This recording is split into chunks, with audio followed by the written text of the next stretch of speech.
कबीर भगवान जी हमारे साथ साथ रहते हैं। कबीर परमात्मा कहते हैं कि जो जन मेरी शरण है ताका हूँ मैं दास, और गेल गेल ला गया फिरूं जब तक धरती आकाश।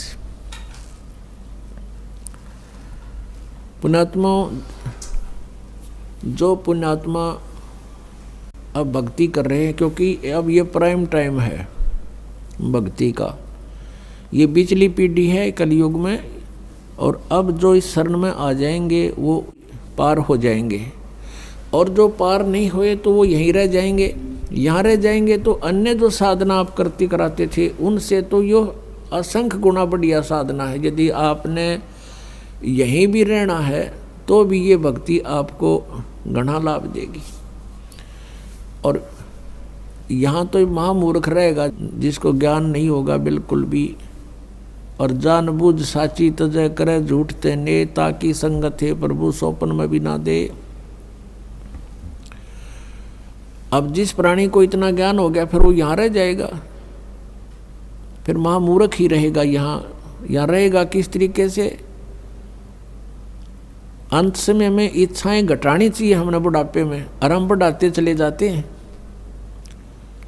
हमने चलने की तैयारी करनी चाहिए, किसी भी आस्था नहीं रखनी चाहिए पोता और पोती में, द्योते और द्योतिया में। ये इनका अपना काम पूरा हो गया, वो उनका रोल शुरू हो गया बच्चों का, वो अपने बच्चों पाले पोसे, उनके संस्कार फलेंगे। और यदि भगवान से उनको जोड़ दिया गया तो भाग्य में ना होगा तो भी मालिक देगा उनको, रक्षा करेगा उनकी। तो फिर हम ठेकेदार किस लिए बने? तो बुढ़ापे में हमारी दूनी दुर्गति करे युकाल, ना तो कोई हम करने योग्य रहते, इच्छाएं इतनी हो जाती हैं, न्यू हो जा भगवान, फलाने का न्यू हो जा, पोते का न्यू हो जा, पोती का वहाँ ब्याह हो जा। तो ये समस्याएं हमने घटानी पड़ेंगी अपनी, और ये ज्ञान से घटेंगी, वैसे कहने सुन से नहीं बनती बात। तो क्या बनती है बुढ़ापे में? आया बुढ़ापा बैरी, पड़े परिवार में ममता गहरी। आवे बुढ़ापा बैरी, पड़े परिवार में ममता गहरी। पोता ब्यालो या मन में रहरी, एली करवा जो खड़ी रहेली, करवा जो खड़ी। जो के ठेका ठा लिया, और कोई पूछा नहीं बुढ़ा ने। बच्चे कोई काम करना शुरू करते हैं, बीच में जाकर खड़ा हो गया, नो नहीं भाई नो करो। वो करते होंगे, उन्हें डिस्टर्ब करेगा। अब जो वृद्ध आदमी आज 60-80 साल का हो गया, उस समय जब वो युवा था, जो भी क्रियाएं करता था, उसमें वर्तमान के हर टेक्निक में अंतर हो लिया, तो उस वाली सलाह काम ना दे। और फिर जब वृद्ध हो जाएगा, यो ज्ञान समझ में आ जाएगा, फिर तो परमात्मा कहते हैं लोभी मन नाम सुमर ले रे, तू जीवित मर ले रे। फिर जीवित मर जाएगा। जितनी जैसी आपकी सोच समझ है, बच्चों को एक बार प्रार्थना करें, और वो कहें कि नहीं पिताजी ऐसा करेंगे, अच्छा बेटा ले देख लो, ऐसा कर लो, फिर अपनी माला लेकर मुंह फेर ले, बात नहीं करे दोबारा, क्योंकि वो बालक नहीं है और परमात्मा उनके साथ है। जहाँ जो भगवान साथ देगा माँ बाप नहीं दे सकते। माँ बाप अपने बच्चों को खाना खिला के, अच्छी तरह नवा धोआ के, कपड़े सुथरे बढ़िया पहना के स्कूल भेज देते हैं, और रास्ते में दुर्घटना हो जाती है तो वहाँ माँ बाप का रोल नहीं है, वहाँ किसका रोल है? भगवान का। जब वहाँ रोल भगवान का है इसी टिपिकल स्टेज पे, तो वहाँ क्या भगवान आँख मीच के बैठेगा आपके बच्चों के साथ? तो पुण्यात्माओं, आत्मज्ञान बिना नर भटके, तो बिना ज्ञान के हम भटक रहे हैं। जब ज्ञान होगा हम बहुत हल्के हो जाएगा बोझ। जैसे सीता जी का ब्याह कर दिया था राजा जनक ने, और विवाह होते ही कुछ दिन के बाद वनवास हो गया। वनवास के बाद फिर उसका अपहरण हो गया, रावण की कैद में रही 12 वर्ष। अब क्या राजा जनक इतना समर्थ नहीं था कि अपने दामाद और पुत्री को वहाँ अपने वन में बैठा लेता, जंगल में, अपने उसमें राज्य में, और वनवास का वनवास और वहाँ सारी सुविधा देता उसको, वहाँ भिजवा देता सारा सामान खान पीने का। लेकिन नहीं, वो विद्वान पुरुष थे, उनको पता था कि हमारा फर्ज इतना ही था, इनकी विवाह कर दिया और इनका इब भाग फलेगा, हमारा बीच में डिस्टर्बेंस कति काम नहीं करे, हम मूर्खता करेंगे इनके बीच में बढ़ के, और हम बीच में पहले बढ़े, बच्चे का ब्याह कर दिया। वैसे तो सारी बात बिगड़ रही है, क्यों ना तो जहाँ हम लड़की का ब्याह करते हैं उनमें जो है भगवान का भय रहा नहीं, और ऐसा ही स्थिति अपनी है। लड़की का विवाह करते हैं, लड़की जाते ही तीसरे दिन फ़ोन कर दिया कि मेरी सासू ने आज मेरे तय दूध ना दिया, तो लड़की की माँ कह गिला मन ने दिए फ़ोन, और दे तेरी सास ने दो सुनाओगी गाल, मस्त करूँ उसने 4 गाल देगी अपनी समधन ने, फिर आजा आजा और छूटा छाटी मुकदमे शुरू हो गए। बता कोई बात है? छोटी छोटी बातों पर हमने पतंगड़ बना के इतना कहर मचा लिया घरों में। बच्चे को समझाओ बेटा, अब घर ये नहीं रहा तेरा घर वो हो गया है, और अपने प्यार से रह, अपने माता पिता की तरह व्यवहार कर, अपने घर में जगह बना, प्यार से रह। तो हम पहले बच्चे नौका के में होता, मैंने बताइए, तने कोई कुछ कह देता है तो बालक तो फिर बालक का हुआ, थोड़ा सा कंधे जुब्बा फ़ोन कर दे, होगी अशांति शुरू। बिना ज्ञान के हमने ये सारे काम बिगाड़ लिए, अच्छी शिक्षाएं खत्म होगी। कारण क्या रहा कि पहले बच्चे बुजुर्ग बैठा करते, बच्चों को विशेषकर आसपास बैठे होते, जब अच्छी शिक्षा देने की चेष्टा किया करते थे। अब सभी इतने बिजी हो गए माया जोड़ने में। एक भक्त कह रहा था ना, बोला 10 दिन हो गए मेरे बच्चा ने नो नहीं पता हमारा पापा किस टाइम आओ है, किस टाइम जाओ है। डेली पैसेंजर, पिताजी आओ इतने बालक सो ले, और उन तो उठने से पहले, जागने से पहले वो वापस तैयार होकर जा ले। अब बच्चों ने शिक्षा किस टाइम दे सकते हैं हम? तो बच्चों ने जैसी भी जहाँ से समाज से और अच्छी बुरी संगत से जो ग्रहण किया उस तरह हम चल पड़े। तो हमें अब सत्संग में आना अनिवार्य हो गया। घर पे भी सत्संग लावे, बच्चा न बिठावे, और बच्चे का जो बचपन में घर कर जाएगी वस्तु आजीवन साथ रहती है, उसको भूल नहीं पड़ती। अच्छी या बुरी कोई सी वस्तु ग्रहण कर ले बालक, आजीवन उस पर आरूढ़ हो जाते हैं।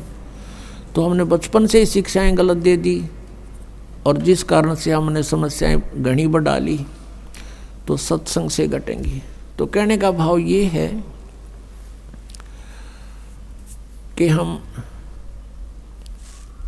परमात्मा के चरणों में आने से हमारी सारी समस्याओं का समाधान होगा, परमात्मा पर विश्वास बढ़ेगा। अब प्रसंग चल रहा है कि हम जैसे कोई आपदा आप पर आई और नाम ले नहीं रखा, तो वो आपदा आपकी देह तोड़ जाएगी, उसमें बचाव नहीं होगा। बचाव करने के लिए हमने कुछ करना पड़ता है, और वो परमात्मा जिसकी शरण में आप कभी रहे हो और पार हुए नहीं, और फिर आप दोबारा भटक रहे हो, तो फिर उस मालिक को पता होता है। कहता है जो जन मेरी शरण है ताका हूँ मैं दास, और गैल गैल लाग्या फिरूँ जब लग धरती आकाश। अब जैसे हम कबीर परमात्मा की शरण में नहीं थे, हम अपनी तरफ से तो नहीं थे शरण में, लेकिन हम पहले से इनके संबंधी थे। कई बार ऐसी जबरदस्त दुर्घटनाओं से बाल बाल हमें बचाया है। एक बार नहीं, कई बार ऐसी घटनाएं कई प्रकार की। तो हम ये सोचा करते ये ब्रह्मा विष्णु जी और शिव जी, ये श्याम जी ने रक्षा कर दी। कहते नहीं, हम इनकी भक्ति करते थे इसलिए इन्होंने हमारी रक्षा की। नहीं, जैसे एक टटीरी पक्षी था, महाभारत के अंदर एक प्रकरण आता है, महाभारत ग्रंथ में लिखा है। कि महाभारत का युद्ध होने को जा रहा था, आमने सामने सेनाएं खड़ी थी। उस कुरुक्षेत्र के मैदान में कुछ दिन पहले युद्ध में सेना इकट्ठी होने से पहले एक टटीरी नामक पक्षी ने, उस मादा पक्षी ने अंडे उत्पन्न कर दिए उस कुरुक्षेत्र के मैदान में। और जब देखा चारों तरफ से सेना इकट्ठी होगी, तब उसने जान लिया कि तेरे बच्चे मरेंगे, तेरे अंडों का नाश होगा। उसने भगवान से प्रार्थना की। अब टटीरी ना तो राम की पूजा करे थी, ना वह श्री कृष्ण की, ना गॉड की, ना अल्लाह की। अब उसका कोई इष्ट देव नहीं था, लेकिन आत्मा की पुकार करी उसने। आत्मा का साथी कौन है? एक परम अक्षर ब्रह्म है, क्योंकि हम उससे उत्पन्न हैं। और वो मदद उसी की करता है जिसके पिछले जन्म का कोई संस्कार होता है। न तो टटीरी छोड़, यहाँ आदमी डडा डडा के मर जाते हैं, उनकी नहीं सुनता वो। और वो उन्हीं की पूजाओं जो पहले हम सोचा करते ये मदद कर रहे हैं, फिर ना करी उन्हें, जब दे ही तोड़ दी काल ने। तो कहने का भाव ये है कि टटीरी के अंडों की रक्षा परमात्मा ने की, कारण कुछ भी बनाया। कहते हैं इंद्र के हाथी का एक घंटा टूट गया, हाथी का बांधा करती है टाली सी लंबे, लेकिन उसके बहुत बड़ा घंटाला था, वो आकर ऊपर गिर गया अंडों पे। महाभारत का युद्ध हो गया, अग्निबाण चले, आसपास की जमीन भी फूंक दी, पहाड़ भी टूट गए, लेकिन अंडा का आंच नहीं आन दी। अब वो टटीरी किसकी पूजा करती थी? क्या वह राम की पूजा कर रही थी उसमें, या कृष्ण की कर रही थी, या विष्णु की कर रही थी, या कोई श्याम जी पूज्य थी? और उसकी रक्षा की वो किसने की? उस पूर्व संस्कार से। जैसे गीता जी अध्याय नंबर 15 के श्लोक नंबर 16 और 17 में 3 भगवान बताए, एक सरपुरुष, एक अक्षर पुरुष। सरपुरुष और अक्षर पुरुष ये कोई भी आपके प्रारब्ध में परिवर्तन नहीं कर सकते, ये स्वयं भी नाशवान है, इनके अंतर्गत जितने प्राणी हैं वो भी नाशवान है। 17वें श्लोक में कहा कि उत्तम पुरुष है तो अन्य परमात्मा इति उदाहरत है, ये लोग तरम आविश्य विवर्ती अवैश्वर है। वो वास्तव में पुरुषोत्तम, उत्तम पुरुष, पुरुषोत्तम श्रेष्ठ भगवान तो कोई और है जिसे परमात्मा कहते हैं। और वही तीनों लोकों में प्रवेश करके सबका धारण पोषण करता है। किसी भी प्राणी का जैसा भी लेन देन है वही करता है, वही उसने व्यवस्था करवा रखी है। और विशेष परिस्थितियों में वो अपनी प्यारी आत्मा के लिए स्वयं भी कहता, सो छल सीधर मैं करूं अपने जन के काज। अपने आत्माओं ये इतने दयालु हैं हमारे साथ, फिर भी भटकते रहते हैं, हम तो यहीं रह जाते हैं मूर्खता से। और जो हम यहाँ रह गए तो हमारे लिए देख अब फिर भटक रहे हैं परमात्मा। 600 वर्ष पहले आए कबीर परमात्मा, जगह जगह जा करके अपने आप अपनी सत्संग शुरू कर देते थे। पुण्यात्मा उनके विचार सुनने बैठ जाते थे, उनको फिर चार्ज करके परमात्मा सहश्री आए थे, सहश्री चले गए। उस